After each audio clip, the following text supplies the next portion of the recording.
So ಇದು clamp meter, current ಇದು check ಮಾಡಕ್ಕೆ. ಇದು volt meter, hydrometer, gravity check ಮಾಡಕ್ಕೆ. ಎಲ್ಲ ಇದನ್ನು ಅಂಗಡಿಯಲ್ಲಿ ನೋಡಿರ್ತೀರ ನೀವು.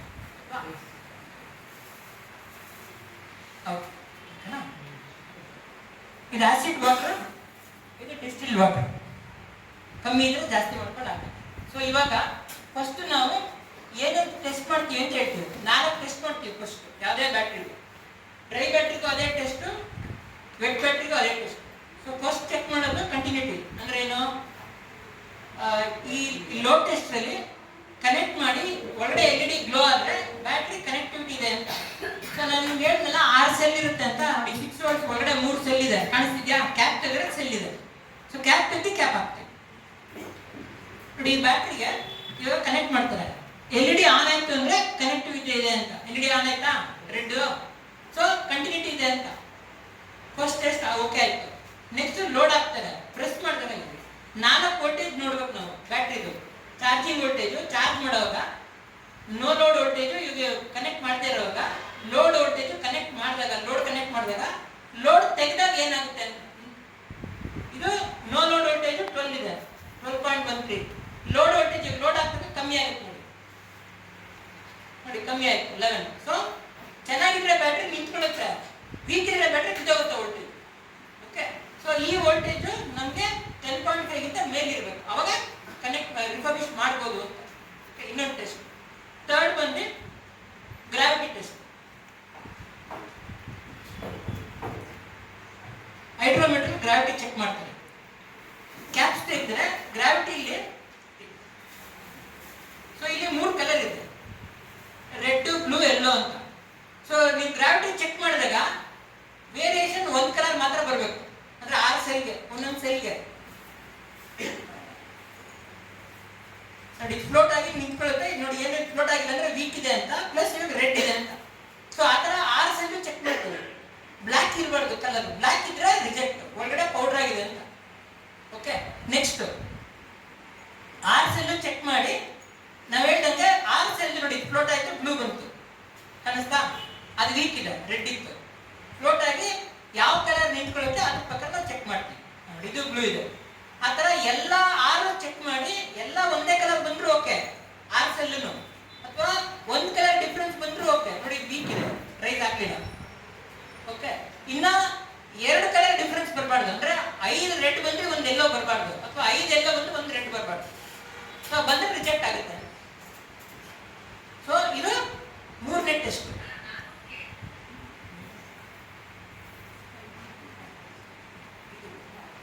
ಗ್ರಾವಿಟಿ 4ನೇ ಟೆಸ್ಟ್. ಕಲರ್ ಬ್ಲಾಕ್ ಆಗ್ಲಿಲ್ವಲ್ಲ,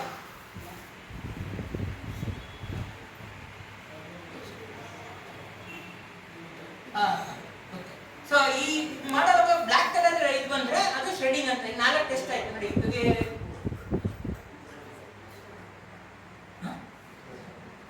ಈ ತರ ನೀವು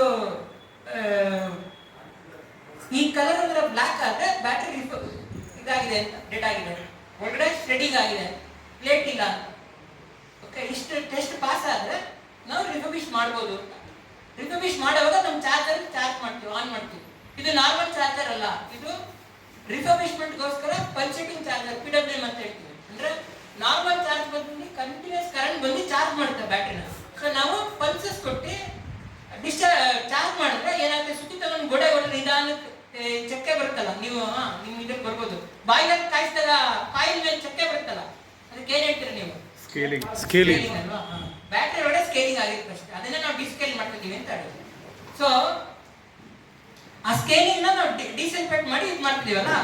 ಸೊ ಆ ಸುತ್ತಿ ತಗೊಂಡು ನಿಧಾನ ಕೊಡಿದ್ರೆ ಆ ಚಕ್ಕೆ ಲೂಸ್ ಆಗುತ್ತಲ್ಲ, ಪ್ಲೇಟ್ ಇರುತ್ತೆ, ಪ್ಲೇಟ್ ಮೇಲೆ ಇದೆ ಇರುತ್ತೆ ಕರೋಷನ್, ಅದು ಲೂಸ್ ಆಯ್ತು ಅಂತ ಕಂಟಿನ್ಯೂಸ್ ಆಗಿ ಕೊಡುತ್ತೆ. ಇಲ್ಲ, ಇಲ್ಲಿ ಇನ್ನೋವೇಷನ್ ಏನಂದ್ರೆ ಸಲ್ಫೇಷನ್ ಎಷ್ಟು ಥಿಕ್ನೆಸ್ ಇದೆಯೋ ಅದ್ರ ಪ್ರಕಾರ ಸ್ಪೀಡ್ ಚೇಂಜ್ ಆಗುತ್ತೆ. ಸಲ್ಫೇಷನ್ ಜಾಸ್ತಿ ಇದ್ರೆ ಸ್ಲೋ ಫ್ರೀಕ್ವೆನ್ಸಿ, ಕಮ್ಮಿ ಇದ್ರೆ ಫಾಸ್ಟ್ ಫ್ರೀಕ್ವೆನ್ಸಿ. ಆ ಥರ ಚಾರ್ಜರ್ ಇದು. ಪ್ಲಸ್ ಇದು constant voltage charger. Normally constant current ಅಂತೀವಿ, ಅಂದ್ರೆ ಕರೆಂಟ್ ಕಾನ್ಸ್ಟೆಂಟ್ ಆಗಿರುತ್ತೆ, ವೋಲ್ಟೇಜ್ ಬಿಲ್ಡ್ ಆಗುತ್ತೆ. ನಾರ್ಮಲ್ ಚಾರ್ಜರ್ ನಮ್ದು constant voltage charger, voltage build ಆಗುತ್ತೆ, ಕರೆಂಟ್ ಕಮ್ಮಿ ಆಗ್ತಾ ಬರುತ್ತೆ ಚಾರ್ಜರ್ ಹಂಗೆಲ್ಲ. ಅವಾಗೇನಂತ ಓವರ್ ಚಾರ್ಜ್ ಆಗಲ್ಲ, ಬ್ಯಾಟ್ರಿ ಲೈಫ್ ಕಮ್ಮಿ ಜಾಸ್ತಿ ಬರುತ್ತೆ. ಸೊ ಇದು ಚಾರ್ಜರ್ ಮಾಡ್ತೀವಿ ನೋಡಿ, ಚಾರ್ಜರ್ ಮಾಡ್ತಿದ್ದೀವಿ. ಚಾರ್ಜ್ ಮಾಡಿ ಒಂದು 1/2 hour 12.5 volts ಬರೋವರೆಗೂ ಚಾರ್ಜ್ ಮಾಡ್ತೀವಿ. 0 ಇದ್ರೂ ಮಾಡ್ಬೋದು. ಡೆಡ್ ಆಗಿರೋ ಬ್ಯಾಟ್ರಿಗಳು ಮಾಡಿದೀವಿ, 10 ವರ್ಷ ಹಳೆ ಬ್ಯಾಟ್ರಿನೂ ಮಾಡಿದೀವಿ, 2 ವರ್ಷ ವಾರಂಟಿ ಕೊಟ್ಟು ಕಂಪ್ಲೀಟ್ ಆಗಿದೆ. ಓಕೆ, ಸೊ ಚಾರ್ಜ್ ಮಾಡಿದ್ಮೇಲೆ ಸೊಲ್ಯೂಷನ್ ಹಾಕ್ತೀವಿ, ಈ ಕ್ಯಾಪ್ ಮಾತ್ರ ತೆಗಿತೀವಿ.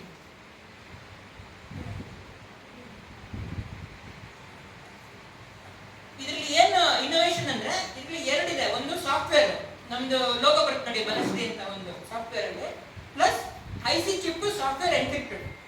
ಓಕೆ, ಸೊ ಅದರಿಂದ ನಾವು ಅಲ್ಲೇ ಕೂತ್ಕೊಂಡು ನಿಮ್ಗೆ ಯಾರಿಗೆ ನಾವು ಇದು ಕೊಟ್ಟರು, ಫ್ರಾಂಚೈಸಿ ಕೊಟ್ಟರು ನಮ್ಗೆ ಗೊತ್ತಾಗುತ್ತೆ ಯಾರು ಎಷ್ಟು ಡಿಸಲ್ಫೇಟ್ ಮಾಡಿದ್ದಾರೆ, ಎಷ್ಟು ಬ್ಯಾಟ್ರಿ ರಿಫರ್ಬಿಶ್ ಆಗಿದೆ. ಓಕೆ, ಒಂದು. ಇನ್ನೊಂದು ಬ್ಯಾಟ್ರಿಗೆ ಎಷ್ಟು ಸೊಲ್ಯೂಷನ್ ಹಾಕ್ತೀವಿ ಅದ್ರ ಪ್ರಕಾರ ನಾವು ಗೊತ್ತಾಗುತ್ತೆ ಎಷ್ಟು ಬ್ಯಾಟ್ರಿ ರಿಫರ್ಬಿಶ್ ಆಗಿದೆ, ಕಂಟ್ರೋಲ್ ಮಾಡ್ಬೋದು. ಓಕೆ, ಸೊ ಇದಾದ್ಮೇಲೆ ಡ್ರೈ ಬ್ಯಾಟ್ರಿಗೆ ಏನ್ ಮಾಡ್ತೀವಿ ಅಂದ್ರೆ ಈ ಕ್ಯಾಪ್ ತೆಗೆದು ಒಂದೊಂದಕ್ಕೂ ನಾವು ಚೆಕ್ ಮಾಡ್ತೀವಿ ಬ್ಲ್ಯಾಕ್ ಆಗಿದೆಯಾ ಅಂತ.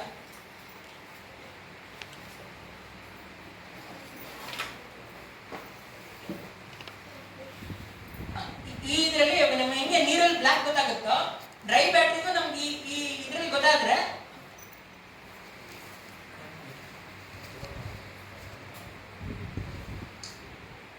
ನೋಡಿ ಇಲ್ಲಿ ಬ್ಲ್ಯಾಕ್ ಕಲರ್ ಏನಾದ್ರು ಬಂದ್ರೆ ಬ್ಯಾಟ್ರಿ ಹೋಗಿದೆ ಅಂತ ಲೆಕ್ಕ.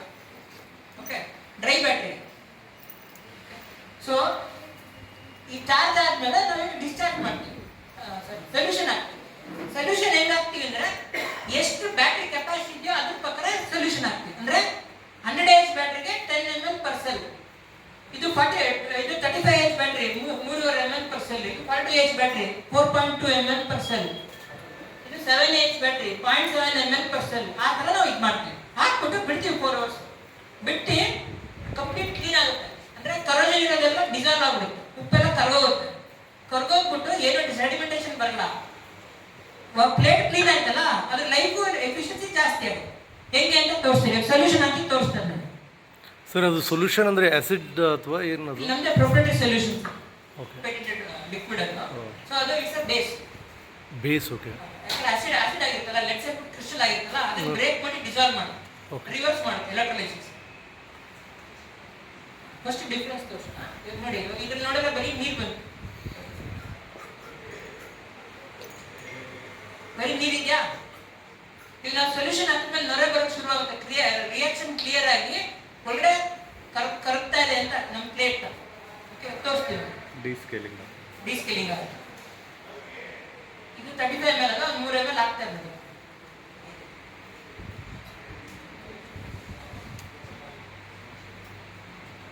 ಓಕೆ, ಸೊ ಇವಾಗ ಮಿಕ್ಸ್ ಮಾಡಿ ನೋಡಿದ್ರೆ ನಿಮ್ಗೆ ಡಿಫ್ರೆನ್ಸ್ ಗೊತ್ತಾಗುತ್ತೆ. ಸಲ್ಫೇಷನ್ ಇದ್ರೆ ನಿಮ್ಗೆ ಜಾಸ್ತಿ ನೊರೆ ಬರೋಕ್ಕೆ ಶುರು ಆಗುತ್ತೆ, ಕಾಣಿಸ್ತಿದೆಯಾಗ? ಆ ನೊರೆ ಏನಂದ್ರೆ ಸೊಲ್ಯೂಷನ್ ಕ್ಲಿಯರ್ ಒಳಗಡೆ ಇದಾಗ್ತಿದೆ ಅಂತ, ಡಿಸಾಲ್ವ್ ಆಗ್ತಿದೆ ಅಂತ ಸಲ್ಫೇಷನ್ ಲೇಯರ್. ಸೊ ಒಂದು 4 hours ಬಿಟ್ಬಿಟ್ರೆ ಕಂಪ್ಲೀಟ್ ಡಿಸಾಲ್ವ್ ಆಗುತ್ತೆ. ಸೊ ಅವಾಗ ನಾವೇನ್ ಮಾಡ್ತೀವಿ, ತಿರ್ಗಾ ಚಾರ್ಜ್ ಡಿಸ್ಚಾರ್ಜ್ ಮಾಡಿದ್ರೆ ಆಯ್ತು. ಕರೆಕ್ಟಾ? ಇದರಿಂದ ಅಡ್ವಾಂಟೇಜ್ ಏನಂದ್ರೆ ಯಾವುದೇ ತರ ಬ್ಯಾಟ್ರಿ ನಾವು ಮಾಡ್ಬೋದು ಅಂತ. Dry battery, wet battery. So dry ಬ್ಯಾಟ್ರಿಗೆ ಏನ್ ಡಿಫ್ರೆನ್ಸ್ ಅಂದ್ರೆ ಇದಕ್ಕೆ ಆಸಿಡ್ ವಾಟರ್ ಆಗ್ಲೇ ಇರೋದ್ರಿಂದ ನಾವು ಡೈರೆಕ್ಟ್ ಆಗಿ ಸೊಲ್ಯೂಷನ್ ಹಾಕ್ಬಿಟ್ರಿ. ಇವಾಗ ಡ್ರೈ ಬ್ಯಾಟ್ರಿಗೆ ಆಸಿಡ್ ವಾಟರ್ ಮಿಕ್ಸ್ ಮಾಡಿ ಹಾಕ್ತೀವಿ. ಅಂದ್ರೆ 1 ml ನಮ್ಮ ಸೊಲ್ಯೂಷನ್ ಇದೆ, 4 ml ಆಸಿಡ್ ವಾಟರ್. ಸೊ ಅದರಿಂದ ಅಡ್ವಾಂಟೇಜ್ ಏನಂದ್ರೆ ಅಯಾನ್ಸ್ ನಾವು ಇಂಜೆಕ್ಟ್ ಮಾಡ್ದಂಗೆ. ಡ್ರೈ ಬ್ಯಾಟ್ರಿ ಏನಕ್ಕೆ 2 ವರ್ಷ ಬರುತ್ತೆ, ವೆಟ್ ಬ್ಯಾಟ್ರಿ ಏನಕ್ಕೆ 4 ವರ್ಷ ಬರುತ್ತೆ ಅಂದ್ರೆ ಡ್ರೈ ಬ್ಯಾಟ್ರಿ ಎಲೆಕ್ಟ್ರೋಲೈಟ್ ಎವಾಪರೇಟ್ ಆಗ್ಬಿಟ್ರೆ ಡೆಡ್ ಆಗ್ಬಿಡುತ್ತೆ ಸರ್, ಕೊರೋಷನ್ ಆಗಿ. ಸೊ ಅದಕ್ಕೆ ನಾವು ಇಂಜೆಕ್ಟ್ ಮಾಡ್ತಿದ್ವಿ ಒಳಗಡೆ, ಹೊಸ ಜೀವ ಕೊಟ್ಟಂಗೆ. ಓಕೆ, ಸೊ 4 ಅವರ್ ಆದ್ಮೇಲೆ ಚಾರ್ಜ್ ಡಿಸ್ಚಾರ್ಜ್ ಮಾಡ್ತೀವಿ. ಡಿಸ್ಚಾರ್ಜ್ ಹೆಂಗ್ ಮಾಡಿ, ಚಾರ್ಜಿಂಗ್ ನೋಡ್ಕೊಂಡ್ರಲ್ಲ, ಇವಾಗ ಡಿಸ್ಚಾರ್ಜ್ ನೋಡ್ತೀವಿ ನೋಡಿ. ಇವಾಗ ನಿಮ್ಮ ಮನೇಲಿ UPS ಅಲ್ಲಿ ಇವಾಗ ಲೋಡ್ ಎಷ್ಟಿದೆ, 40 amps ಕರೆಂಟ್ ಇದೆ, ಅಷ್ಟೇ ಆಮ್ಸ್ ಇಲ್ಲಿ ಹಾಕಿ ಪ್ರೂವ್ ಮಾಡ್ತೀವಿ. ಇಷ್ಟೇ ಬ್ಯಾಕಪ್ ಇದೆ, ಮುಂಚೆ ಇಷ್ಟು ಬ್ಯಾಕಪ್ ಬರ್ತಿತ್ತು, ಆಮೇಲೆ ಇಷ್ಟು ಚೇಂಜ್ ಆಯ್ತು. ನಿಮ್ಗೆ ಡಿಫ್ರೆನ್ಸ್ ಗೊತ್ತಾಯ್ತಾ? ಮುಂಚೆ 10 ನಿಮಿಷ 20 ನಿಮಿಷ ಬರ್ತಾ ಇದೆ ಅಂತ 3 ವರ್ಷ 5 ವರ್ಷ ಬ್ಯಾಟ್ರಿಗಳು, ತಿರ್ಗಾ ರಿಫರ್ಬಿಶ್ ಮಾಡಿ 2 ಅವರ್ ಬರೋಂಗ್ ಮಾಡ್ತೀವಿ ನಿಮ್ ಲೋಡಲ್ಲೇ.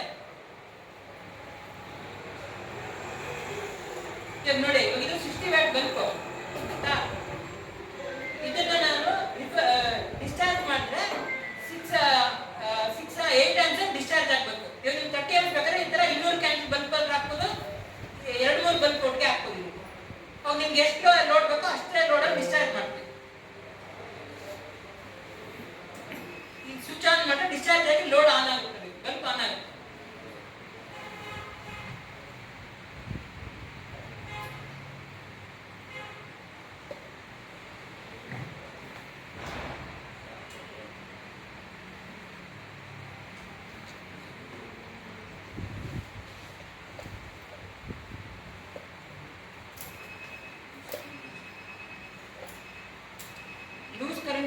1 mm thickness ಲೂಸ್ ಇದ್ರೂ ಕರೆಂಟ್ ಬರಲ್ಲ.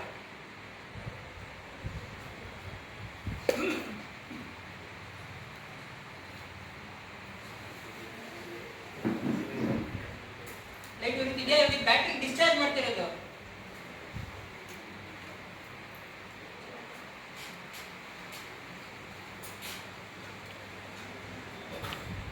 ಸೊ ಇದರಲ್ಲಿ ಕರೆಂಟ್ ಲ್ಯಾಂಪ್ಮೀಟರ್ ಕರೆಂಟ್ ವೋಲ್ಟೇಜ್ ನೋಡ್ಕೋಬಹುದು ಎಷ್ಟು ಆಂಪ್ಸ್ ಅಂತ. ಈಗ ನಾನು ಹೇಳ್ತಲ್ಲ 60 ವ್ಯಾಟ್ ಬಲ್ಬ್ಗೆ 12 ವೋಲ್ಟ್ ಚಾರ್ಜ್ ಡಿಸ್ಚಾರ್ಜ್ ಮಾಡಿದ್ರೆ 8 ಆಂಪ್ಸ್ ಡಿಸ್ಚಾರ್ಜ್ ಆಗಬೇಕು ಅಂತ.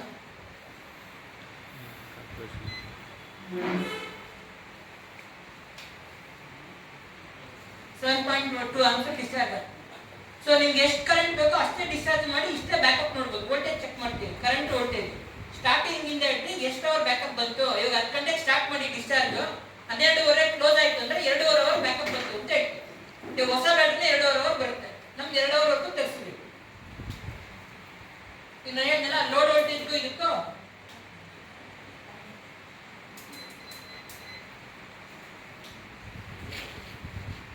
ಇದು load voltage 11.19.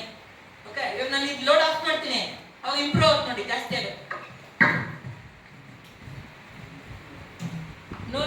No load voltage ಜಾಸ್ತಿ ಆಗುತ್ತೆ ನೋಡಿ 11.9. ಸೊ ಚೆನ್ನಾಗಿದ್ರೆ ಬ್ಯಾಟ್ರಿ ನಿಂತ್ಕೊಳ್ಳುತ್ತೆ ವೋಲ್ಟೇಜ್, ಚೆನ್ನಾಗಿಲ್ಲ ಅಂದ್ರೆ ವೀಕ್ ಆಗಿ ಬಿದೋಗುತ್ತೆ ಅಷ್ಟೇ. ಸೊ ಈ ತರ ಬ್ಯಾಕಪ್ ಚೆಕ್ ಮಾಡಿ ನಾವೇನ್ ಹೇಳ್ತೀವಿ, ಇಷ್ಟೇ ಬ್ಯಾಕಪ್ ಬರುತ್ತೆ ಅಂತೇಳಿ ವಿತ್ ವ್ಯಾರಂಟಿ ಬ್ಯಾಟ್ರಿ ಕೊಡ್ತೀವಿ. ಸೆಕೆಂಡ್ಸ್ ಬ್ಯಾಟ್ರಿ ಯಾರು ವ್ಯಾರಂಟಿ ಕೊಡಲ್ಲ, ನಾವು ವಿತ್ ವ್ಯಾರಂಟಿನ ಕೊಡ್ತೀವಿ. ಇದು UPS ಬ್ಯಾಟ್ರಿಗೆ ಆಯ್ತು. ಆಟೋಮೊಬೈಲ್ ಹೆಂಗ್ ಚೆಕ್ ಮಾಡ್ತೀವಿ ಅಂದ್ರೆ ಇಂಜಿನ್ ಸ್ಟಾರ್ಟ್ ಆಗಕ್ಕೆ ಎಷ್ಟು ಕರೆಂಟ್ ಬೇಕು ಮುಂಚೆನೆ ಲೆಕ್ಕ ಹಾಕ್ತೀವಿ. ಅಂದ್ರೆ ಸರ್ಚ್ ಕರೆಂಟ್ ನೋಡ್ಬಿಟ್ಟು ಅಷ್ಟೇ ಕರೆಂಟ್ ನ ಡಿಸ್ಚಾರ್ಜ್ ಮಾಡ್ತೀವಿ.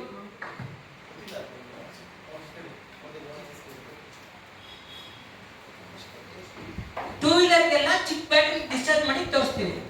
ಓಕೆ, ಏನಂದ್ರೆ 45 ಆಂಪ್ಸ್. ನಿಮ್ದು ಯಾವುದೇ 125 cc, ನಿಮ್ದು ಪೆಪ್ಟು, ಆಕ್ಸೆಸ್, ಆಕ್ಟಿವ್ ಹೋಂಡಾ ಎಲ್ಲ 125 cc ಗೆ 33 ಆಂಪ್ಸ್ ಅಲ್ಲಿ ಡಿಸ್ಚಾರ್ಜ್ ಮಾಡಿದ್ರೆ 10 ವೋಲ್ಟ್ಸ್ ಗಿಂತ ಮೇಲೆ ನಿಂತ್ಕೊಂಡ್ರೆ ಬ್ಯಾಟ್ರಿ ಸ್ಟಾರ್ಟ್ ಆಗುತ್ತೆ. ಇವಾಗ 10.9 ನಿಂತ್ಕೋತಲ್ಲ, ಸೊ ಬ್ಯಾಟ್ರಿ ಇಂಜಿನ್ ಸ್ಟಾರ್ಟ್ ಆಗುತ್ತೆ ಅಂತ ಅರ್ಥ. ಇವಾಗ ಅದೇ ತರ ಲಾರಿ ಬಸ್ಗೆಲ್ಲ ಆದ್ರೆ lorry battery, bus battery, tank 1000 HP tank ಮಾಡಿದೀವಿ ನಾವು. ಓಕೆ, ಸೊ ಇದರಲ್ಲಿ 450 ಆಂಪ್ಸ್ ಅಂತ ಬರುತ್ತೆ. 5 ಸೆಕೆಂಡ್ ವರೆಗೂ ನಿಂತ್ಕೊಂಡ್ರೆ ಬ್ಯಾಟ್ರಿ ವೋಲ್ಟೇಜ್ ಜಾಸ್ತಿ ಆದ್ರೆ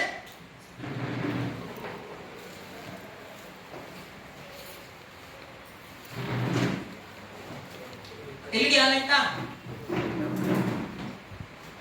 ಇದರಲ್ಲಿ ಇವಾಗ ನಾವು ಇದರಲ್ಲಿ ಡಿಸ್ಚಾರ್ಜ್ ಮಾಡ್ತೀವಿ ಆಟೋಮೆಟಿಕ್ ಆಗಿ. ಪ್ರೆಸ್ ಮಾಡಿದ್ರೆ 5 ಸೆಕೆಂಡ್ ಅಲ್ಲಿ ನಿಂತ್ಕೋಬೇಕದು ನೋಡಿ. ನಿಂತ್ಕೋತಿದ್ಯಾ, ವೋಲ್ಟೇಜ್ ಡೌನ್ ಆಯ್ತಾ, ಕರೆಂಟ್ ಎಷ್ಟು ಕೊಡುತ್ತೆ ನೋಡ್ಕೋತೀವಿ ನೋಡಿ, ಆಫ್ ಆಯ್ತು.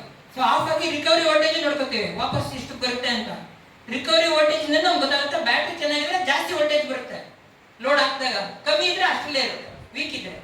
ಸೊ ಎರಡೂ ನೋಡ್ಕೊಂಡು ನಾವು ಬ್ಯಾಟ್ರಿ ವಿತ್ ವ್ಯಾರಂಟಿ ಕೊಡ್ತೀವಿ. ಆಟೋಮೊಬೈಲ್ಗೂ ಕೊಡ್ಬೋದು. ಅರ್ಥ ಆಯ್ತಾ ಫ್ಲೋ? ಏನಾದ್ರು ಕ್ವಶನ್ ಇದೆಯಾ? ಇವಾಗ ಏನೋ ಕ್ವಶನ್ ಕೇಳಿದ್ರೆ ಕೇಳಿ ಸರ್. ಈಗ ನಿಮ್ ಟೆಕ್ನಾಲಜಿ ಅರ್ಥ ಆಯ್ತಲ್ಲ, ಇನ್ನೊಂದ್ಸರಿ ಸಮರಿ ಮಾಡ್ಬಿಡ್ತೀನಿ. ಫಸ್ಟ್ ಟೆಸ್ಟ್ ಮಾಡ್ತೀವಿ, 4 ಟೆಸ್ಟ್ ಮಾಡ್ತೀವಿ.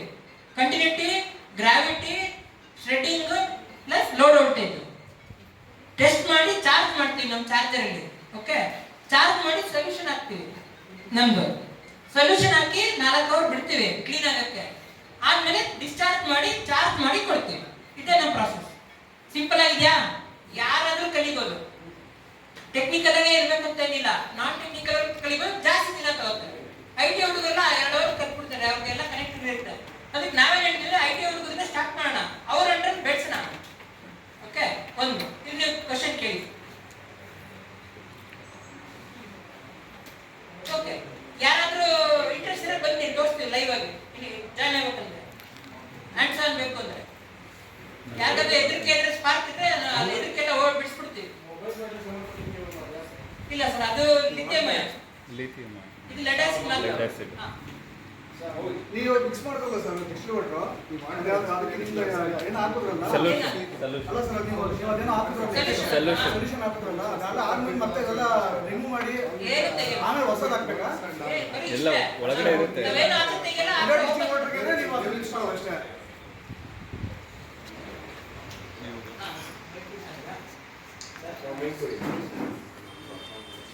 ಹೌದಾ? ಏನಂದ್ರೆ ಇವಾಗ ಚಾರ್ಜ್ ಮಾಡ್ತೀವಿ ಸರ್. ಇವಾಗ ಒಂದೊಂದಕ್ಕೂ ಇವಾಗ ಇದು ತೋರ್ಸಕ್ಕೆ ತಂದಿದ್ದೀವಿ. ಹಾಂ ಸರ್, ನಿಮ್ಮ ಹೆಸರು ಆಮೇಲೆ ಪರಿಚಯ ಮಾಡ್ತೀವಿ. ನನ್ನ ಹೆಸರು MC ಗಂಗಾಧರ ಯಾದವ್ ಅಂತ. ನಂದು ಮೂಲತಃ ಬೆಂಗಳೂರು. ನಾನು ಇದು ಚಿತ್ರದುರ್ಗ. ನಮ್ಮದು ಗೋವರ್ಧನ್ ಮೋಟರ್ಸ್ ಅಂತ ಆಟೋಮೊಬೈಲ್ಸ್ ಇದೆ. ಸೊ ಅವ್ರು ಒಂದು ಪ್ರಶ್ನೆ ಕೇಳ್ತಾರೆ, ಅದು ಸಾಲ್ವ್ ಮಾಡಿ ನೋಡೋಣ ಉತ್ತರ ಕೊಡೋಕ್ಕಾಗತ್ತೆ ಅಂತ. ಸರ್ ಏನು ಕೇಳ್ತಾರೆ ಅಂದರೆ ಕೆಪಾಸಿಟಿ ಏನು ಚೆಕ್ ಮಾಡ್ತೀರಾ ಅಂತ ಕೇಳ್ತಲ್ಲ ಸರ್.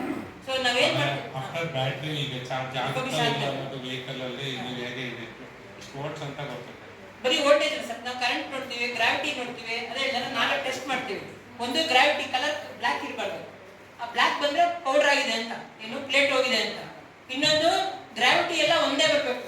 ಅಂದ್ರೆ ಈ ಗ್ರಾವಿಟಿ ಮಾಡಿದ್ರೆ ನಾನು ತೋರಿಸಿದೆಲ್ಲ ಕಲರು ಎರಡು ಕಲರ್ ಬರಬಾರ್ದು ಅಲ್ಲ. ಎಲ್ಲರೂ ಬರೀ ಚೆಕ್ ಮಾಡ್ತಾರೆ ಬ್ಲೂ ಇದೆಯಾ ರೆಡ್ ಇದೆಯಾ ಅಂತ. ಯಾಕೆ ಅಂತ ಗೊತ್ತಿಲ್ಲ. ನಾವ್ ಹೇಳ್ತೀವಿ ರೆಡ್ ಎಲ್ಲೋ ಬಂದ್ರೆ ರಿಜೆಕ್ಟ್ ಅಂತ, ಪ್ಲೇಟ್ ಇಂಬ್ಯಾಲೆನ್ಸ್ ಆಗಿದೆ ಅಂತ. ಅದಾದ್ಮೇಲೆ ಸೊಲ್ಯೂಷನ್ ಹಾಕ್ತೀವಿ. ಸೊಲ್ಯೂಷನ್ ಹಾಕಿ ಚಾರ್ಜ್ ಮಾಡ್ತೀವಿ. ಚಾರ್ಜ್ ಮಾಡಿ ನಿಮ್ಗೆ ಯಾವ ಗಾಡಿಗೆ ನಿಮ್ಗೆ ನಾರ್ಮಲಿ ಯಾವ ಗಾಡಿ ನೀವು ಯೂಸ್ ಮಾಡಿ, 2 ವೀಲರ್ 4 ವೀಲರ್? 2 ವೀಲರ್ ಅಲ್ವಾ? ಯಾವ್ದು ಅಕ್ಸೆಸ್ ಎಲ್ಲ 2 ವೀಲರ್ ಅಲ್ವಾ? ಸೊ 2 ವೀಲರ್ಗೆ ಸರ್ಚ್ ಕರೆಂಟ್ ಬಂದು 33 ಆಂಪ್ಸ್ ಬೇಕು ಸ್ಟಾರ್ಟ್ ಆಗುತ್ತೆ. ಅದು ಯಾರು ಮಾಡಲ್ಲ. ಸೊ ನಾವು ಸರ್ಚ್ ಮಾಡಿ ಇಲ್ಲಿ ಮಾಡಿದ್ವಿ ನೋಡಿ, ಇದರಲ್ಲಿ 42 ಆಂಪ್ಸ್. ಅಲ್ಲ ವೋಲ್ಟೇಜ್ ಅಲ್ಲ ಸರ್, ಕರೆಂಟ್. ವೋಲ್ಟೇಜ್ 13 ವೋಲ್ಟ್ಸ್ ಬಂದ್ಬಿಡುತ್ತೆ. ಕರೆಂಟ್ ಬಂದು 33 ಆಂಪ್ಸ್ ಬಂದ್ರೆ ಮಾತ್ರ ಗಾಡಿ ಸ್ಟಾರ್ಟ್ ಆಗೋದು. ಇವಾಗ ಇದು ನೋಡಿ ಚಾರ್ಜ್ ಆಗಿದೆಯಲ್ಲ,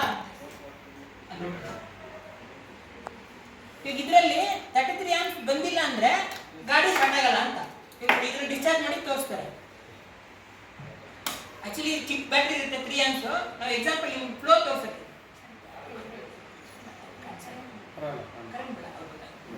ನೋಡಿ sir, load test, load voltage current ತೋರಿಸ್ತೀವಿ. ನೋಡಿ 45 ಆಂಪ್ಸ್ ಲೋಡ್ ಟೆಸ್ಟ್ ಸರ್, ಆಯ್ತಾ? ಸೊ 45 ಆಂಪ್ಸ್ ಅಲ್ಲಿ 45 ಆಂಪ್ಸ್ ಕೊಟ್ಟರೆ ಚೆನ್ನಾಗಿರೋ ಬ್ಯಾಟ್ರಿ 40 ಮೇಲೆ ಕೊಡುತ್ತೆ, ಆಯ್ತಾ? ಇವಾಗ ಈಗ ಡೆಡ್ ಆಗಿರೋ ಬ್ಯಾಟ್ರಿ ರಿಫರ್ಬಿಶ್ ಮಾಡಿದೀವಿ.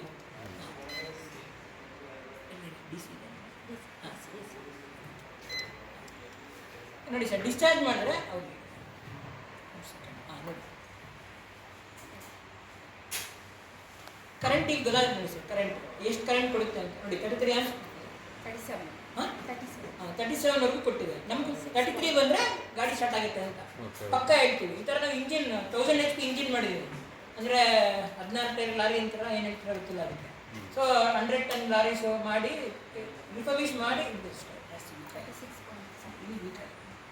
ಅದೆಲ್ಲ. ಸೊ ಚಾರ್ಜ್ ಆಗಿಲ್ಲ ಸರ್ ಅಷ್ಟೇ, ಇನ್ನೇನು. ಸೊ ನಾವು ವಿತ್ ವ್ಯಾರಂಟಿನೇ ಕೊಡ್ತೀವಿ. ಅಂದರೆ ರಿಫರ್ಬಿಶ್ ಮಾಡಾದ್ಮೇಲೆ ವಿತ್ ವ್ಯಾರಂಟಿ 6 ತಿಂಗಳು ಹೆಂಗ್ ವ್ಯಾರಂಟಿ ಕೊಡ್ತೀವಿ ಅಂದರೆ, ಇವಾಗ ಲೋಡ್ ಎಷ್ಟು ಬೀಳುತ್ತೆ.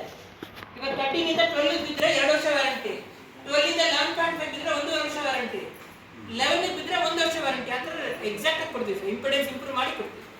ಸೊ ನೀವು ಯೂಶಲಿ ಎಷ್ಟು ಬ್ಯಾಟ್ರಿ ಸೇಲ್ ಮಾಡ್ತೀರಾ, ಎಷ್ಟು ವೆಹಿಕಲ್ ಸೇಲ್ಸ್ ಮಾಡ್ತೀರಾ, ಸರ್ವಿಸ್ ಮಾಡ್ತೀರಾ? ಒಂದು ದಿನಕ್ಕೆ ಎಷ್ಟು ಬ್ಯಾಟ್ರಿ ಸರ್ವಿಸ್ ಮಾಡ್ತೀರಾ? ಇವಾಗ 10 ವೆಹಿಕಲ್ ತಿಂಗಳಿಗೆ ಎಷ್ಟು ಬ್ಯಾಟ್ರಿ ಚೇಂಜ್ ಮಾಡ್ತೀರಾ? 30 ಬ್ಯಾಟ್ರಿ ಈಗ ಚೇಂಜ್ ಮಾಡ್ತಾರೆ. ಇವಾಗ ಹೊಸ ಬ್ಯಾಟ್ರಿ 1200 ಮೈಕಲ್ ಮಾತಾಡಿ. Z4 Z5 ಅದು ಕೆಪಾಸಿಟಿ ಕರೆಕ್ಟ್ ಅಲ್ಲ ಸರ್? 3LB 4LB ಅಲ್ವಾ? ಸೊ ನಾವು ಹೇಳೋದು 1000 ದಿಂದ 1500 ರೂಪಾಯಿವರೆಗೂ ಇದೆ ಮಿನಿಮಮ್. ನಾವು ಅದನ್ನ ಬರೀ 350 ರೂಪಾಯಿ ನಾವು ರಿಫರ್ಬಿಶ್ ಮಾಡಿ ಕೊಡ್ತೀವಿ ವಿತ್ ವ್ಯಾರಂಟಿ. ನೀವೇನು ವೆಹಿಕಲ್ಗೆ 7AH ಅಂದ್ರಲ್ಲ, ಇಲ್ಲಿ ಇದು ಹೊಸ ಬ್ಯಾಟ್ರಿ ಎಷ್ಟಿದೆ ಹೇಳಿ ಇದು ಅಲ್ವಾ? ನಾವು 400 ರೂಪಾಯಿ ರಿಫರ್ಬಿಶ್ ಮಾಡಿ ವಿತ್ ವ್ಯಾರಂಟಿ ಕೊಡ್ತೀವಿ. ಹೊಸ ಬ್ಯಾಟ್ರಿ 6 ತಿಂಗಳ ವ್ಯಾರಂಟಿ ಇದೆ, ನಾವು 1 ವರ್ಷ ವ್ಯಾರಂಟಿ ಕೊಡ್ತೀವಿ ವಿತ್ ಎಫಿಷಿಯನ್ಸಿ ವ್ಯಾರಂಟಿ. ಹೊಸ ಬ್ಯಾಟರಿ 2 ಇಯರ್ಸ್ ಕೊಡ್ತಾರೆ ಸರ್. 7AH ಯಾರು ಕೊಡಲ್ಲ ಸರ್, ನೋಡಿ ಮ್ಯಾನುಫ್ಯಾಕ್ಚರ್ ಯಾರು ಕೊಡಲ್ಲ. Almost 48 months 2 years replacement warranty sir. ಅದು UPS ಬ್ಯಾಟ್ರಿ ನಾನು ಹೇಳಿಲ್ಲ, 2 ವೀಲರ್ ನಾನು ಹೇಳ್ತಾರೆ. ನಾನು 2 ವೀಲರ್ ಕರೆಕ್ಟ್ ಸರ್. ಇದು ಡ್ರೈ ಬ್ಯಾಟ್ರಿ. ಇದು ಡ್ರೈ ಬ್ಯಾಟ್ರಿಗೆ 6 ತಿಂಗಳ ಮೇಲೆ ಯಾರು ವ್ಯಾರಂಟಿ ಕೊಡಲ್ಲ. ಈ ಬ್ಯಾಟ್ರಿಗೆ 2 ವರ್ಷದ ಮೇಲೆ ಯಾರು ವ್ಯಾರಂಟಿ ಕೊಡಲ್ಲ. 48 months warranty guarantee 2 years anything sir ಅದೇನೇ ಹೇಳ್ತಿರೋದು. ಅದು ಪ್ರೋರೇಟೆಡ್ ಕೊಡ್ತಾರೆ, ರೀಪ್ಲೇಸ್ಮೆಂಟ್ ವ್ಯಾರಂಟಿ ಅಂತ ಕೇಳ್ತಿರೋದು. 24 ಮಂತ್ಸ್ ಮೇಲೆ ಯಾರು ಕೊಡಲ್ಲ. 2 ಇಯರ್ಸ್. ಓಕೆ. ಡ್ರೈ ಬ್ಯಾಟ್ರಿ ಯಾಕೆ ಕೊಡಲ್ಲ ಅಂದ್ರೆ ಬೇಗ ಡ್ರೈ ಆಗುತ್ತೆ ಹೇಳಿದ್ನಲ್ಲ, ಸೈಕಲ್ಸ್ ಅಲ್ಲಿ ಬೇಗ ಹೊರಟೋಗುತ್ತೆ ಲೈಫ್. ಅದರಿಂದ 2 ವರ್ಷದ ಮೇಲೆ ಯಾರು ವ್ಯಾರಂಟಿ ಕೊಡಲ್ಲ. ನಾವು ಅದನ್ನ 4 ವರ್ಷ ನಾವು ವ್ಯಾರಂಟಿ ಕೊಡ್ತೀವಿ ಫಸ್ಟ್ ಟೈಮ್ ಡ್ರೈ ಬ್ಯಾಟ್ರಿಗೆ. ನಿಮ್ದು ಆಟೋಮೊಬೈಲ್ ಬ್ಯಾಟ್ರಿ ಎಷ್ಟು ವ್ಯಾರಂಟಿ ಕೊಡ್ತೀರಾ ಡಬಲ್ ಮಾಡ್ಬೋದು. ಸೊ ಎಫಿಷಿಯನ್ಸಿ ಇಂಪ್ರೂವ್ ಮಾಡ್ತೀವಿ. ಇಷ್ಟೇ ಆಗುತ್ತೆ, ಇಷ್ಟೇ ಕರೆಂಟ್ ಇದಾಗುತ್ತೆ. ಇನ್ನೇನು ಡೌಟ್ ಇದೆ ಹೇಳಿ. ಅದು ನಿಮ್ಮದು 6 months ವಾರಂಟಿ. ಅಲ್ಲ ಸರ್, ನೀವು ಕನ್ಫ್ಯೂಸ್ ಮಾಡ್ಕೊತೀರಾ. ಒಂದೊಂದು ಥರ ಬ್ಯಾಟ್ರಿಗೆ ಒಂದೊಂದು ಥರ ವ್ಯಾರಂಟಿ ಇದೆ. ಡ್ರೈ ಬ್ಯಾಟ್ರಿಗೆ ಬೇರೆ, ಆಟೋಮೊಬೈಲ್ಗೆ ಬೇರೆ, ವೆಟ್ ಬ್ಯಾಟ್ರಿಗೆ ಬೇರೆ, ಸೋಲಾರ್ ಬ್ಯಾಟ್ರಿಗೆ ಬೇರೆ ಇದೆ. ಟೂ ವೀಲರ್ಸ್ ಬ್ಯಾಟ್ರಿಗೆ ಎಷ್ಟು ವಾರಂಟಿ? ನಾರ್ಮಲ್ ಬ್ಯಾಟ್ರಿ ಎಷ್ಟು ವ್ಯಾರಂಟಿ ಕೊಡ್ತಾರೆ? ನಾನು ಹೇಳಿದ್ನಲ್ಲ 2 years. ಅದು ಆಸಿಡ್ ಬ್ಯಾಟ್ರಿ, ಡ್ರೈ ಬ್ಯಾಟ್ರಿ ಅಲ್ಲ. ಅದು ಒಳಗಡೆ ಆಸಿಡ್ ಇರುತ್ತೆ. ಅದು ಎಲ್ಲರೂ ಡ್ರೈ ಬ್ಯಾಟ್ರಿ ಅಂತ ಹೇಳ್ತಾರೆ. ಮೇಂಟೆನೆನ್ಸ್ ಫ್ರೀ ಅಂತಾರೆ. ಡ್ರೈ ಅನ್ನಲ್ಲ, ಮೇಂಟೆನೆನ್ಸ್ ಫ್ರೀ ಅದು. ಸೊ ಅದಕ್ಕೆ ನಾವು ಏನು ಕೊಡ್ತಾರೆ ಡಬಲ್ ಕೊಡ್ತೀವಿ. ಅದು 2 ವರ್ಷ ಹೋದ್ರೆ ನಾವು 4 ವರ್ಷ ಕೊಡ್ತೀವಿ. ರೀಪ್ಲೇಸ್ಮೆಂಟ್ ಪ್ರೊರೇಟೆಡ್ ಅಲ್ಲ. ಎಲ್ಲರೂ ಇವಾಗ 4 ವರ್ಷ ವ್ಯಾರಂಟಿ ಅಂದ್ರೆ 2 ವರ್ಷ ರೀಪ್ಲೇಸ್ಮೆಂಟ್, 2 ವರ್ಷ ಪ್ರೊರೇಟೆಡ್ ಅಂತ. ನಾವು 4 ವರ್ಷನೂ ಫುಲ್ ರೀಪ್ಲೇಸ್ಮೆಂಟ್ ಕೊಡ್ಬೋದು. ಆ ಥರ ಮಾಡ್ಬೋದು. ರೆಗ್ಯುಲರ್ ಆಗಿ ರಿಫರ್ಬಿಶ್ ಮಾಡಿಸ್ಕೊಂಡ್ರೆ ಇದು ಒನ್ ಟೈಮ್ ಅಲ್ಲ. ಅವಾಗ ಪ್ರಿವೆಂಟಿವ್ ಮೇಂಟೆನೆನ್ಸ್ ಅಂತ ಬರ್ತೀವಿ. ಪ್ರತಿ ವರ್ಷ ಮಾಡಿದ್ರೆ ನೀವೇನು ಸರ್ವಿಸ್ ಮಾಡ್ತಿರಲ್ಲ, 6 ತಿಂಗಳು ಒಂದ್ಸರಿ ಸರ್ವಿಸ್ ಮಾಡ್ತೀರಾ ಅಥವಾ 2000 ಕಿಲೋಮೀಟರ್ಗ ಸೊ 2000 ಕಿಲೋಮೀಟರ್ ಬಂದು 6000 ಕಿಲೋಮೀಟರ್ ನಾವು ಒಂದ್ಸರಿ ರಿಫರ್ಬಿಶ್ ಮಾಡಿದ್ರೆ ಬ್ಯಾಟ್ರಿ ಡಬಲ್ ಆಗುತ್ತೆ ಲೈಫ್. Okay thank you. ಎಲ್ಲ ವ್ಯಾರಂಟಿ ಇದೆ. ವ್ಯಾರಂಟಿ ಇಲ್ಲ ನಮಗೆ. ಡ್ರೈ ಬ್ಯಾಟ್ರಿ ಇಲ್ಲ, 2 ವರ್ಷದ ಮೇಲೆ ವ್ಯಾರಂಟಿ ಇಲ್ಲ. ಇದು ವೆಬ್ಸೈಟ್ ಡೀಲರ್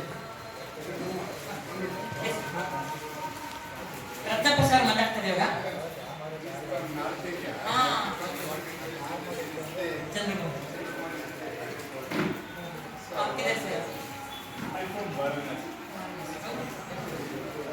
ಅದೇ ಸರ್, ಇದು ಆಟೋಮೊಬೈಲ್ ಅದಕ್ಕೆ ಕನ್ಫ್ಯೂಸ್ ಆಯ್ತು. ಇವ್ರ ಡೌಟ್ ಕ್ಲಿಯರ್ ಆಯ್ತು.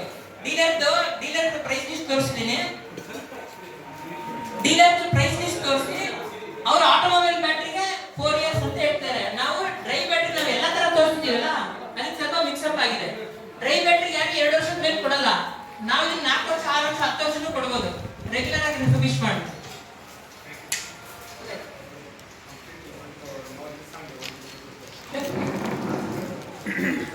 Good sir, good. Okay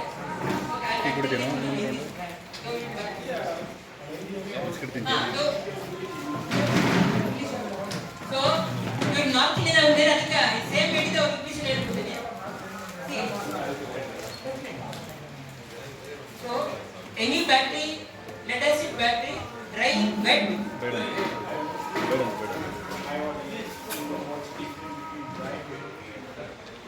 See, dry batteries are used in UPS backup.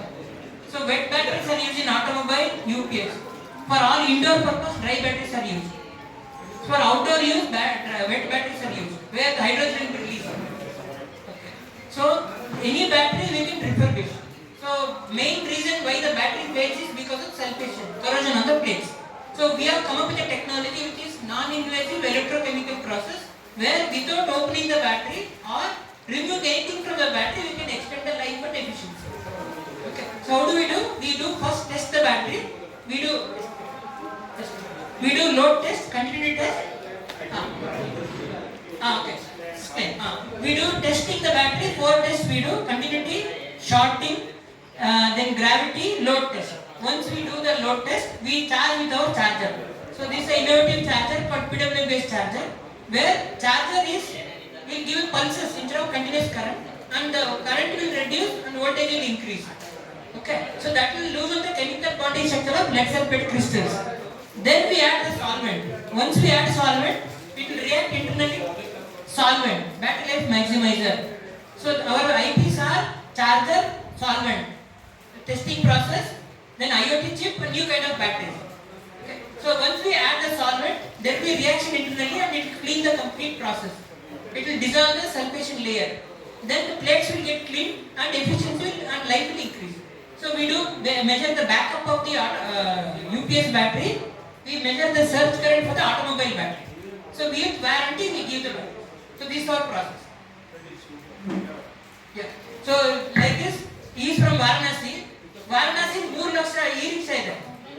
tuk na e-rickshaw. So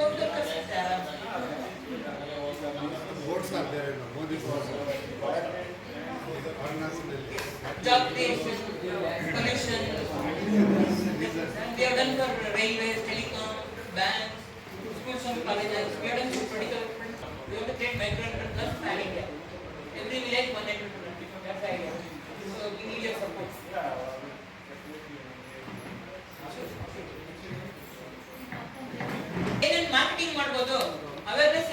ಮಾಡ್ಬೋದು. ನಿಮ್ಗೆ ಗೊತ್ತಿರೋ ಟಾಪ್ 10 ಕಸ್ಟಮರ್ಸ್ ಲಿಸ್ಟ್ ಮಾಡ್ಕೊಂಬಿಡಿ, ಅವ್ರು ಜಸ್ಟ್ ಈ ಮಾಹಿತಿ ಕೊಡಿ, ಅಲ್ಲೇ ನಿಮ್ಗೆ ಆರ್ಡರ್ ಸಿಗುತ್ತೆ.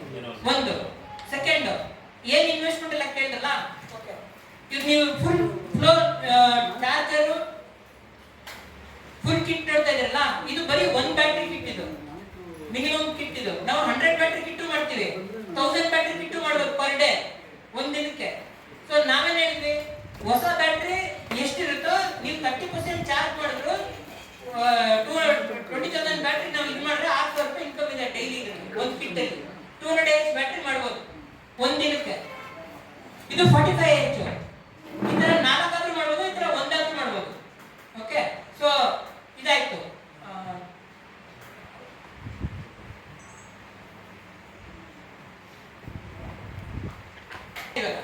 ಓಕೆ, ಸೊ ಇವ್ರಿಗೆ ನಾವೆಲ್ಲ ಮಾಹಿತಿ ಕೊಟ್ಟಿರ್ತೀವಿ, ಟೆಕ್ನಾಲಜಿ ಏನು, ವಾಲ್ಯೂಮ್ಸ್ ಏನು, ಬಿಸ್ನೆಸ್ ಏನು. ಓಕೆ, ಸೊ ಇವ್ರ ಸಂಸ್ಥೆದು ಬೆನಿಫಿಟ್ ಆಗೋದ್ರ ಜೊತೆಗೆ ಇವ್ರ ಸಂಸ್ಥೆಯಿಂದ ಲೋನ್ ಕೊಡಿಸ್ತೀವಿ ನಿಮ್ಗೆ. ನೆಕ್ಸ್ಟ್ ಕಟ್ಟಲ್ಲ, ಇದರಲ್ಲಿ CSR ಗ್ರಾಂಟ್ಸ್ ತರ್ತೀವಿ ನೆಕ್ಸ್ಟ್ ಲೆವೆಲ್ ಅಲ್ಲಿ, ಆ ಗ್ರಾಂಟ್ ಇಂದ ಲೋನ್ ಇಂಕ್ರೀಸ್ ಮಾಡ್ತೀವಿ. ಸೊ ಇದ್ರ ಯಾಕಂದ್ರೆ ನಮ್ಗೆ ಲೋಕಲ್ ಇನ್ಕಮ್ ಪರಿಚಯ ಇಲ್ಲ, ಹೇಗಿದೆ ಅಂತ ಸರ್ ಹೇಳ್ತಾರೆ. ಈ ಒಂದು ಬಿಸ್ನೆಸ್ ಆಪರ್ಚುನಿಟೀಸ್ ನ ನಾವು 2 ರೀತಿಯಲ್ಲಿ ಮಾಡೋಣ ಹೇಳಿ ಪ್ರಯತ್ನ ಮಾಡ್ತಾ ಇದ್ದೀವಿ. ಒಂದು, ಯಾರು ಸ್ವಂತವಾಗಿ ಅವ್ರ ಎಕ್ವಿಪ್ಮೆಂಟ್ ಎಲ್ಲಾನು ಕೂಡ ಇದು ಮಾಡಿಕೊಂಡು ಮತ್ತೆ ಎಸ್ಟಾಬ್ಲಿಷ್ಮೆಂಟ್ ಮಾಡ್ಕೋಬೇಕು ಅಂತ ಇದ್ದಾರೆ, ಅವ್ರಿಗೆ ನಮ್ಮ ಸೊಸೈಟಿ ಕಡೆಯಿಂದ ಲೋನ್ ಫೆಸಿಲಿಟಿನೂ ಕೂಡ ಪ್ರೊವೈಡ್ ಮಾಡಬೇಕು ಅದೇವಿ. ಜೊತೆಲಿ ಯಾರು ಈಗ ಎಂಡ್ ಯೂಸರ್ಸ್ ಯಾರಿದ್ದಾರೆ, ಎಂಡ್ ಯೂಸರ್ಸ್ ಕೂಡ ಅವ್ರ ಮನೆಯಲ್ಲೂ ಕೂಡ ಏನೋ ಬಿಸ್ನೆಸ್ ಅಥವಾ ಬೇರೆ ಏನಾದ್ರು ರನ್ ಮಾಡ್ತಾ ಇದ್ರೆ ಅವರು ಕೂಡ ಅವ್ರ ಇಕ್ವಿಪ್ಮೆಂಟ್ ತಗೋದಕ್ಕೆ ಆಸ್ ಎ ಕನ್ಸ್ಯೂಮರ್ ಅವರು ಕೂಡ ಇಕ್ವಿಪ್ಮೆಂಟ್ ಪರ್ಚೇಸ್ ಮಾಡೋದು ಕೂಡ ಲೋನ್ ಪ್ರೊವೈಡ್ ಮಾಡಬೇಕು ಅಂತ ಅನ್ಕೊಂಡಿದ್ವಿ. ಅದ್ರ ಜೊತೆಯಲ್ಲಿ ಕೆಲವೊಂದು ಕ್ಲಸ್ಟರ್ ಫಾರ್ಮೇಷನ್ಸ್ ಅಂತ ಪ್ಲಾನ್ ಇದೆ. ಅಂದ್ರೆ ಒಂದು 5-6 ಜನ ಅಥವಾ 10 ಜನ 20 ಜನ ಒಂದು ಗುಂಪು ಮಾಡಿಕೊಂಡು ಅದಕ್ಕೆ ಬೇಕಾಗಿರೋ ಒಂದು ದೊಡ್ಡದೊಂದು ಸೆಟಪ್ ಮಾಡ್ಕೊಳ್ಳೋದಕ್ಕೆ, ಅದಕ್ಕೆ CSR ಕಡೆಯಿಂದ ಆಗಿರ್ಬೋದು, ಗೌರ್ಮೆಂಟ್ ಸಬ್ಸಿಡಿಯಿಂದ ಆಗಿರ್ಬೋದು, ಈ ರೀತಿ ಎಲ್ಲನೂ ಕೂಡ ಎಲ್ಲೆಲ್ಲಿ ಅವ್ರಿಗೆ ಅವಶ್ಯಕತೆ ಬರುತ್ತೆ ಅದೆಲ್ಲವೂ ಕೂಡ ಮಾಡ್ಬೋದು. ಜೊತೆನಲ್ಲಿ ಈಗೇನು ಆಲ್ರೆಡಿ ಯಾರು ಇಂಟ್ರೆಸ್ಟ್ ಇದ್ದಾರೆ ಮಾಡ್ಕೊಳ್ಳೋದಕ್ಕೆ, ಅವ್ರಿಗೆ ಈಗ ಎಲ್ಲಿ ಲೀಡ್ಸ್ ಬರುತ್ತೆ, ಎಲ್ಲಿ ಆಪರ್ಚುನಿಟೀಸ್ ಇದೆ, ಅದಕ್ಕೆ ಪ್ರಮೋಷನ್ಸ್ ಯಾವ ರೀತಿ ಮಾಡ್ಕೋಬೇಕು, ಮಾರ್ಕೆಟಿಂಗ್ ಆಕ್ಟಿವಿಟಿ ಹೇಗೆ ಮಾಡ್ಕೋಬೇಕು, ಪ್ರತಿಯೊಂದು ಮನೆಗೂ ರೀಚ್ ಮಾಡೋದು ಹೇಗೆ, ಅದಕ್ಕೆಲ್ಲನೂ ಕೂಡ ಅದಕ್ಕೂ ಕೂಡ ಮಾರ್ಕೆಟಿಂಗ್ ಬಿಸ್ನೆಸ್ ಪ್ಲಾನ್ ಕೂಡ ಮಾಡ್ತಾ ಇದ್ದೀವಿ, ಅದನ್ನು ಕೂಡ ಪ್ರೊವೈಡ್ ಮಾಡ್ತೀವಿ. ಹಾಗಾಗಿ ನೀವೆಲ್ಲ ಮನೆಯಲ್ಲೂ ಕೂಡ ಮಾರ್ಕೆಟಿಂಗ್ ಮಾಡ್ಕೊಳ್ಬೇಕಾದ್ರೂ ಕೂಡ ನಿಮ್ಗೆ ಈಸಿ ಆಗುತ್ತೆ. ಯಾಕಂದ್ರೆ ಪ್ರತಿಯೊಂದು ಮನೆಯಲ್ಲೂ ಕೂಡ ನಮಗೆ ಮಿನಿಮಮ್ 2 ಅಥವಾ 3 ಬ್ಯಾಟ್ರಿಗಳ ರಿಕ್ವೈರ್ಮೆಂಟ್ ಇರೋದ್ರಿಂದ ಅದು ಬಿಸ್ನೆಸ್ ಆಪರ್ಚುನಿಟೀಸ್ ನ ಜಾಸ್ತಿ ಮಾಡ್ಕೊಳ್ಳೋಕೆ ಅನುಕೂಲ ಆಗುತ್ತೆ. ಹಾಗಾಗಿ ಪ್ರತಿಯೊಬ್ಬರು ಮನೆಗೂ ಕೂಡ ಒಂದು ಮೊಬೈಲ್ ಅಪ್ಲಿಕೇಶನ್, ಏನು ಎಂಡ್ ಯೂಸರ್ಗೆ ಒಂದು ಮೊಬೈಲ್ ಅಪ್ಲಿಕೇಶನ್ ಮಾಡ್ತಾ ಇದ್ದೀವಿ ಸೊಸೈಟಿಯಿಂದ, ಅದರಿಂದ ಕೂಡ ಅವ್ರ ರಿಕ್ವೈರ್ಮೆಂಟ್ ಕೂಡ ಅದರಲ್ಲಿ ಫುಲ್ಫಿಲ್ ಆಗುತ್ತೆ. ಜೊತೆನಲ್ಲಿ ಇದು ರಿಕರಿಂಗ್ ಬಿಸ್ನೆಸ್ ಆಗಿರೋದ್ರಿಂದ ಪ್ರತಿಯೊಂದು EMI ಮುಖಾಂತರ ಕೂಡ ಎಂಡ್ ಯೂಸರ್ಸ್ ಗಳಿಗೆ ನೀವು ಆಫರ್ ಮಾಡಬಹುದು, ಇಲ್ಲ ಒನ್ ಟೈಮ್ ಬಿಸ್ನೆಸ್ ತರನಾದ್ರೂ ಕೂಡ ಮಾಡ್ಕೋಬಹುದು. ಈ ರೀತಿ ಎಲ್ಲ ಪ್ರೊವೈಡ್ ಮಾಡಿ. ಜೊತೆಲಿ ಬೇರೆ ಬೇರೆ CSR ಏನೇನೋ CSR ಫಂಡ್ಸ್ ಇದಾವೆ, ಗೌರ್ಮೆಂಟ್ ಇಂದನಾದ್ರೂ ಆಗಿರ್ಬೋದು ಅಥವಾ ಪ್ರೈವೇಟ್ ಆರ್ಗನೈಸೇಷನ್ ಇಂದ ಆಗಿರ್ಬೋದು, ಅವಾಗೆಲ್ಲನೂ ಕೂಡ ನಾವು ನಿಮ್ಮ ಪರವಾಗಿ ಅವ್ರು ಹೋಗಿ ಅಪ್ರೋಚ್ ಮಾಡಿ ಅದರಿಂದ ಮಾಡ್ಕೊಡ್ತೇವೆ. ಜೊತೆನಲ್ಲಿ ನಮಗೆ ನಮ್ಮ ಸಂಸ್ಥೆಗೆ ಬರ್ತಾ ಇರೋಂಥ ಲೀಡ್ಸ್ ಅಥವಾ RNVK ಸಂಸ್ಥೆಗೆ ಅಂತ ಬರ್ತಾ ಲೀಡ್, ಆ ಲೋಕಲ್ ಲೀಡ್ಸ್ ಏನಿರುತ್ತೆ ಆ ಲೋಕಲ್ ಲೀಡ್ಸ್ ಕಂಪ್ಲೀಟ್ ಆರ್ಗನೈಸೇಷನ್ ಆಗಿರ್ಬೋದು ಅಥವಾ ಇಂಡಿವಿಜುವಲ್ ಮನೆಗಳದ್ದಾಗಿರ್ಬೋದು ಎಲ್ಲದನ್ನು ಕೂಡ ಅಲ್ಲಿಗೆ ಲೀಡ್ಸ್ ಕೂಡ ಪ್ರೊವೈಡ್ ಮಾಡ್ತೀವಿ. ಹಾಗೆ ನಿಮ್ಮ ಬಿಸ್ನೆಸ್ ನ ಇಂಪ್ರೂವ್ ಮಾಡ್ಕೊಳ್ಳೋದಕ್ಕೆ ನಮ್ಮ ಸಂಸ್ಥೆ ಕಡೆಯಿಂದ ಎಷ್ಟು ಸಾಧ್ಯ ಆಗುತ್ತೆ ಅಷ್ಟು ಕೂಡ ಸಹಕಾರ ಮಾಡಬೇಕು ಅಂತ ಅನ್ಕೊಂಡಿದ್ದೀನಿ. Thank you. ಇವಾಗ ಜಸ್ಟ್ ಆಡ್ ಮಾಡ್ತೀನಿ ಸರ್, ಇವಾಗ ಏನಂತ ನೀವು ಕೇಳಿದ್ರಲ್ಲ ಬಿಸ್ನೆಸ್ ಪೊಟೆನ್ಶಿಯಲ್ ಹೆಂಗಿದೆ ಅಂದ್ರೆ, ಇವಾಗ ಈ ಕಿಟ್ ಮಾಡಕ್ಕೆ ಫಾರ್ ಎಕ್ಸಾಂಪಲ್ 2.5 ಲಕ್ಷ ಆಗುತ್ತೆ ಇನ್ವೆಸ್ಟ್ಮೆಂಟ್ ಮಾಡಿದ್ರೆ ಡೈಲಿ 6,000 ರೂಪಾಯಿ ಇನ್ಕಮ್ ಇದೆ. ಡೈಲಿ 1 ಬ್ಯಾಟ್ರಿ ಮಾಡಿದ್ರೆ ತಿಂಗಳಿಗೆ 25 ದಿನ ನೀವು ವರ್ಕ್ ಮಾಡಿದ್ರೆ ನೀವೇ ಲೆಕ್ಕ, ನಾನು ನಂಬರ್ ಹೇಳಿದೆ. ಸೊ ವಾಲ್ಯೂಮ್ ಹೋದ್ರೆ ನಾವು ಇದು ಮಾಡ್ತೀವಿ. ಸೊ ಅದು ಫೈನಲೈಸ್ ಮಾಡ್ತೀವಿ ಹೆಂಗೆ ಅಂತ ವಾಲ್ಯೂಮ್ ಅಲ್ಲಿ. ಈಗ ಸರ್ ಹೇಳಿದ್ರು 10,000 ಜನ ಮೆಂಬರ್ ಟಾರ್ಗೆಟ್ ಇದೆ ಅಂತ, 10,000 ಬ್ಯಾಟ್ರಿ ಅಲ್ಲೇ ಹೋಗುತ್ತಲ್ಲ, ನಿಮ್ಮ ಮೆಂಬರ್ಗೂ ನೀವೇ ಕೊಡ್ಬೋದಲ್ಲ. ನಮ್ಮ ಉದ್ದೇಶ ಅಷ್ಟೇ, ಅವ್ರ ಸಂಸ್ಥೆ ಸೆಲ್ಫ್ ಸಸ್ಟೈನ್ ಆಗಬೇಕು. ಅದು ಬೇರೆ ಯಾವ್ದಾದ್ರು ಕ್ವಶನ್ ಇದೆ ಸರ್? ಸೆಟಪ್ ಅಲ್ಲಿ ರಿಸ್ಕ್ ಲೆಡ್ ಅಂದ್ರೆ ಏನು, ಆಸಿಡ್ ಯಾವ ತರ ಅದು ಇದು ಮಾಡ್ತಾರೆ ಅದೆಲ್ಲ ಸ್ವಲ್ಪ ಕರೆಕ್ಟಾಗಿ ಆಸಿಡ್ ಅಂದ್ರೆ ಏನು, ಯಾವ ತರ ಆಸಿಡ್ ಇರ್ತದೆ, ಲೆಡ್ ಅಂದ್ರೆ ಏನು, ಅದು ಹೆಂಗ್ ತೆಗೆಯೋದು, ಅದು ಹೆಂಗ್ ಫಿಕ್ಸ್ ಮಾಡೋದು, ಆ ಥರ ರಿಮೂವ್ ಮಾಡೋದು, ಅದೆಲ್ಲ ಡೀಟೇಲ್ ಆಗಿ ಹೇಳ್ತೀವಿ. ಕುಡಿಯೋದು ಏನಾರ ಇದ್ರೆ ಅದೆಲ್ಲ ಕರೆಕ್ಟಾಗಿ ತಿಳ್ಕೊಂಡು, ಎಷ್ಟು ವೋಲ್ಟೇಜ್ ಮೇಲೆ ಇದ್ರೆ ಶಾಕ್ ಹೊಡಿತದೆ, ಎಷ್ಟು ವೋಲ್ಟೇಜ್ ಕಮ್ಮಿ ಇದ್ರೆ ಏನು ಶಾಕ್ ಹೊಡೆಯಲ್ಲ. ಓಕೆ ಸರ್, ಇವಾಗ ವೋಲ್ಟೇಜ್ ಅಂತೆಲ್ಲ 12 ವೋಲ್ಟ್ಸ್ ಎಲ್ಲ ಬರೋದು ಎಲ್ಲ ಬ್ಯಾಟ್ರಿ ಶಾಕ್ ಹೊಡೆಯಲ್ಲ. 6 ಇದು 6 ವೋಲ್ಟ್ಸ್. ಇದು ಒಂದು ಸೆಲ್ 2 ವೋಲ್ಟ್, 3 ಇದ್ರೆ 6 ವೋಲ್ಟ್ಸ್, 4 ಇದ್ರೆ 8 ವೋಲ್ಟ್, ಇದೆಲ್ಲ 6 ಇರುತ್ತೆ. ಎಲ್ಲ 12 ವೋಲ್ಟ್ಸ್ ಇರುತ್ತೆ. ಅದು ಒಂದು ನಿಮಿಷ. ಈ ಬಟನ್ ಇದೆಯಲ್ಲ ಒಂದೊಂದು 2 ವೋಲ್ಟ್. ಸೊ 12 ಎಲ್ಲ ಬ್ಯಾಟ್ರಿ 12 ವೋಲ್ಟ್ಸ್ ಇರುತ್ತೆ. ಎಷ್ಟು ವೋಲ್ಟ್ ಇದ್ರೂ ಶಾಕ್ ಹೊಡೆಯಲ್ಲ. DC ಇದು ನೋಡಿ ಇಟ್ಕೊಂಡಿದ್ದೀನಿ ನಾನು. DC ಇದು.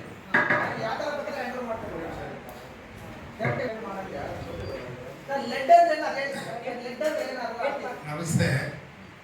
ಆಕ್ಚುಲಿ ಈ ಒಂದು ರಂಗದಲ್ಲಿ 30 ವರ್ಷಗಳಿಂದ ಅವರು ಆವಿಷ್ಕಾರ ಮಾಡಿದ್ದಾರೆ. ಯಾರು ಪೇಟೆಂಟ್ ತಗೊಳ್ಳಕ್ಕೆ ಮತ್ತು ಈ ಒಂದು ಇದನ್ನ ಅದಕ್ಕೆ ಇವ್ರದ್ದು ಮೇನ್ ಸಾಫ್ಟ್ವೇರ್ ಅದನ್ನ ಕಂಡುಹಿಡಿದಿದ್ದಾರೆ. ಅದಕ್ಕೆ ಹಾರ್ಡ್ವೇರ್ ಆಗಿ ನಿಂತಿದ್ದಾರೆ. ಅದಕ್ಕೆ ಅವೆಲ್ಲ ಮ್ಯಾಕ್ರೋ ಲೆವೆಲ್ ಅಂದರೆ ಕೆಳ ಹಂತದಲ್ಲಿ ನಡೀತಾರೆ. ಅದು ಯಾರಿಗೂ ಸಂಶೋಧನೆ ಅನ್ನೋದು ಯಾರಿಗೂ ಗೊತ್ತಾಗಲ್ಲ, ಅವ್ರ ಹಂತದಲ್ಲಿ ನಡೀತಾ ಇದೆ. ಈಗ ಸಂತೋಷ್ ಅಂಡ್ ಟೀಮ್ ಈ ಉದ್ಯಮಿ ಮಿತ್ರರಿಂದ ಒಂದು ಮ್ಯಾಕ್ರೋ ಲೆವೆಲ್ ಬಂದಿದ್ದಾರೆ. ಅಂದರೆ it has been open to the public. ಏನು ಅವರು ಒಂದು R&D ಮಾಡಿಕೊಂಡು ಅವರ ಹಂತದಲ್ಲಿ ಇಟ್ಕೊಂಡಿದ್ರಲ್ಲ, ಅದನ್ನ ಜನಗಳಿಗೆ ತಲುಪಿಸ್ಲಿಕ್ಕೆ Santosh and team we must appreciate them. They have taken ಆ ಒಂದು ಪ್ರತಿ ಟ್ರೈನಿಂಗಿಗೆ ಕಡಿಮೆ ಅಂದರೆ 10 ರಿಂದ 25 ಜನನ ಐಡೆಂಟಿಫೈ ಮಾಡ್ತಾರೆ. ಯಾರಿಗೆ ಇಂಟ್ರೆಸ್ಟ್ ಇದೆ ಅವರು ಅದರಲ್ಲಿ ಭಾಗಿಯಾಗಿ ಅದನ್ನೊಂದು ಪ್ರಯೋಜನ ತಗೊಂಡಾಗ ಮಾತ್ರ ಅದರಿಂದ ಏನೇನು ಗೊತ್ತಾಗುತ್ತೆ. ಈ ತರ ಓಪನ್ ಫೋರಮ್ ಲೆಟ್ ಅಂತ ಕೇಳಿದ್ರೆ ಅವ್ರು ಹೇಳ್ತಾರೆ, ಯಾಕಂದ್ರೆ ಈಸ್ ದಿ ಪೇಟೆಂಟ್ ಹೋಲ್ಡರ್. ಯಾಕಂದ್ರೆ immediately after completion of there work how they can start earning the income.